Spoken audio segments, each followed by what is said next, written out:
This piece of land in the northwest of Karnataka state in India is Belagavi. The place has been boiling with violence and destruction for decades, and the reason for that is not religious or ethnic, but rather its language, Kannada and Marathi.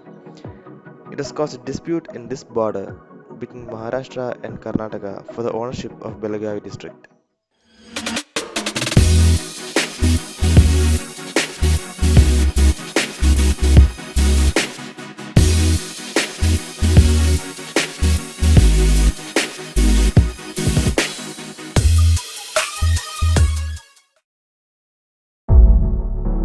To understand the issue, we need to go back in time.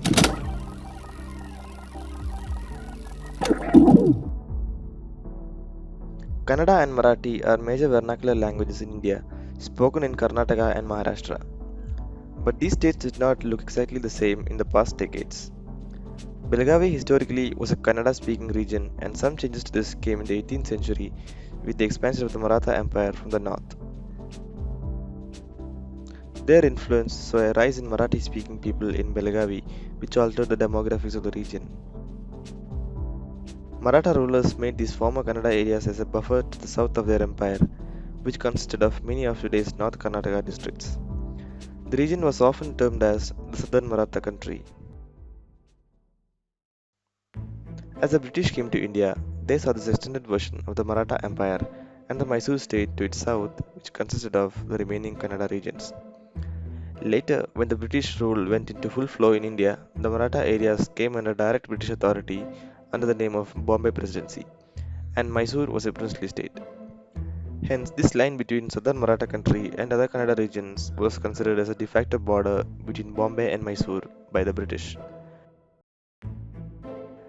Just look at this map of the southern Maratha country by the British government in Bombay, which shows Belagavi and many current day North Kannada districts in it. After the independence of India in 1947, Belagavi remained in the Bombay state until 1956, when the State Reorganization Act was incorporated. As per the Act, regions were incorporated into the states based on linguistic grounds, and Belagavi was transferred to Mysore state due to the presence of majority Kannada speakers in the district. This decision brought up many controversies, with Maratha leaders protesting, alleging that the census data of the year 1881 was considered for the reorganization. This was more than 70 years old, and they claimed that the one from 1951 should have been considered. The 1881 census data showed 65% Kannada and 26% Marathi speakers in Belagavi district, and this was a pretty good reason to transfer it to Mysore state. But going as per Marathi leaders' claims, the census data of 1951 also doesn't show a majority Marathi population in Belagavi district.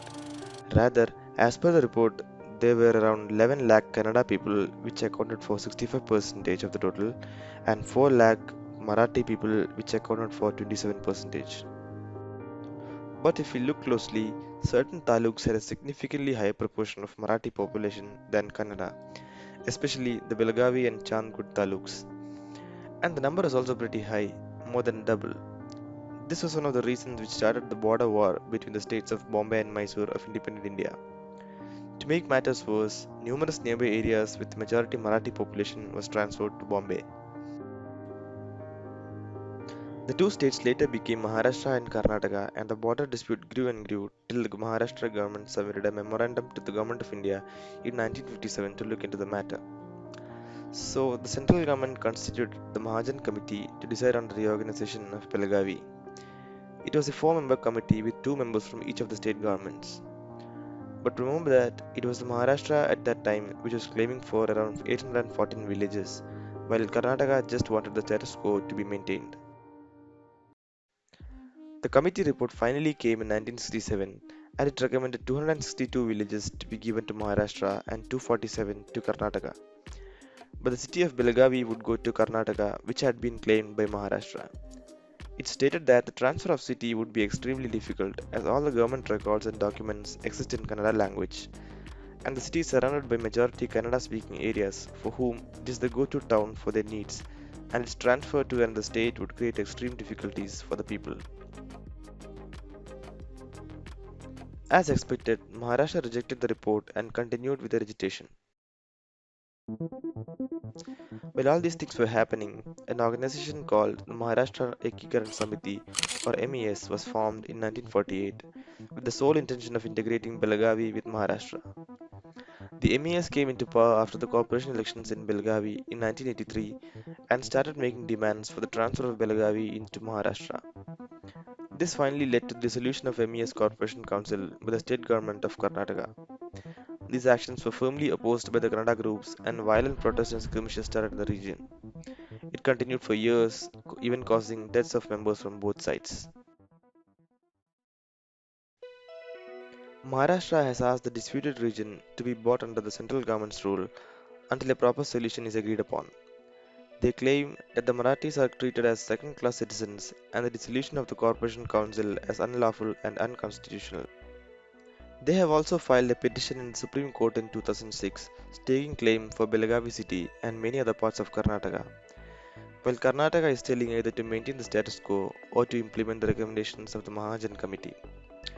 They, in order to give more importance to the people of Belagavi, have once declared it as the state capital of Karnataka and have built a mini state secretariat there to carry out legislative sessions once every year.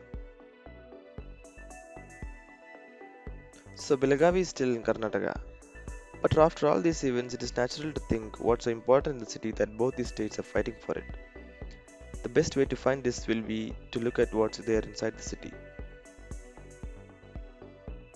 Historically, Belagavi was an important military post for the British to monitor the Portuguese thanks to its proximity to Goa.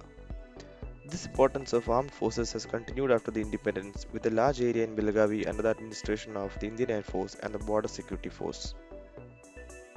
Belagavi has developed itself into becoming a sourcing base for vegetables, milk, and other major commodities, delivering huge revenue for Karnataka. It has also turned out to be an educational hub in the region, with 6 engineering colleges, 2 medical colleges, and 4 dental colleges, apart from 3 universities. Perhaps the most important feature of Belagavi must be its industries. It has become a base for foundries and hydraulics units, with a large number of manufacturing units being set up in the designated 10,000-acre industrial area, getting huge orders from shipping, defense, and space industries. Belagavi also houses India's first aerospace special economic zone, which has attracted many foreign companies such as Boeing, Airbus, and Lockheed Martin, which source key components from the local manufacturing units. The growth in the industrial and educational sector has helped in employing a huge number of professionals every year, with simultaneous development in healthcare and tourism.